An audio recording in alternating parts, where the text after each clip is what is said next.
কয় কোথায় গেলি রে তোরা? আরে না না, আমি মিষ্টি খেতে আসিনি, আমি এসেছি চুঁচুড়োতে একটা কাজে।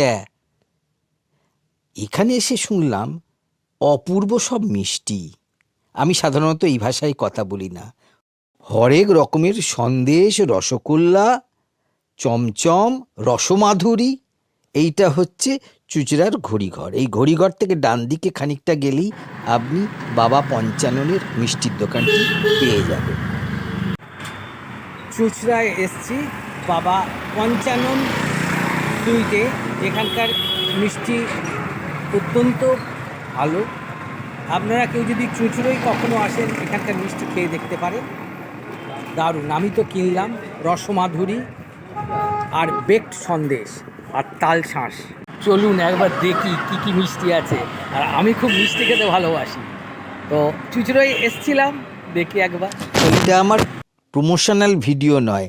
আমি যেখানে যখন বেড়াতে যাই বা কাজে যাই, খাবার জিনিস ভালো দেখলেই আমার চ্যানেলে দিয়ে থাকি।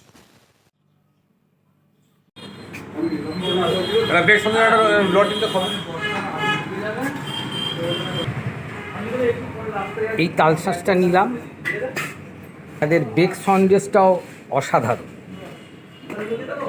দাদা এটা কি বলে, এটাকে কিসের চপ বলে? এটাকে পনির রোল। পনির রোল না? আপনাদের এই যে এখানকার মিষ্টি মানে বিখ্যাত কোনটা? আপনাদের এই বাবা পঞ্চান্ন চূড়ামুনিটা হচ্ছে, তার দাম কত? 25 টাকা। এই দোকান আপনাদের কত দিনের?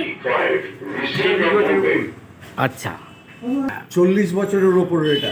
আচ্ছা, অনেক পুরনো। না না, আমার এখানে তাহলে 6টা ইয়ে আছে। না না,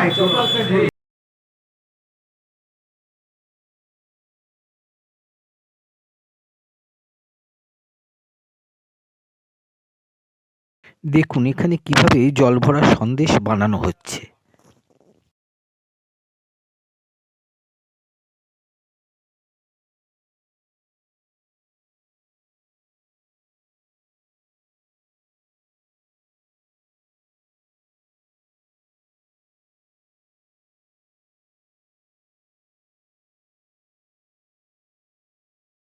সত্যি অপূর্ব স্বাদে এবং গন্ধে।